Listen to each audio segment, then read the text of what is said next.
প্রথমে মুরগির মাংসগুলো ভালো করে ধুয়ে তাতে আদা রসুন লবণ হালকা একটু লেবুর রস দিয়ে মাখিয়ে নিচ্ছি।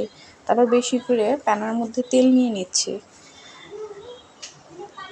পেঁয়াজগুলো এইভাবে দিলে তাহলে পেঁয়াজগুলো খুব বেশি ঝরঝরে হয়। করে নিলাম বেরেস্তা। বেরেস্তা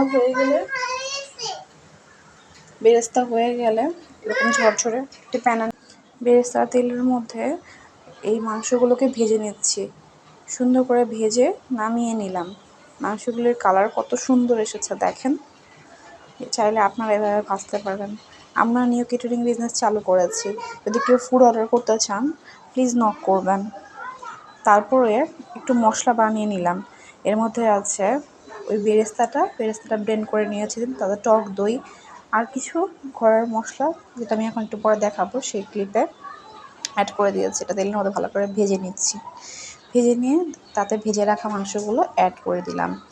এভাবে করে নেড়ে চেড়ে রান্না করে মাংসটাকে নামিয়ে নিলাম। ছিল আমাদের বোরহানি আর হচ্ছে সালাদ। বোরহানি বানানোর ক্লিপটা মিস হয়ে গিয়েছে, বলবেন তাহলে নিশ্চয়ই অ্যাড করে দিব। আর ছিল গরুর মাংস আলু দিয়ে রান্না।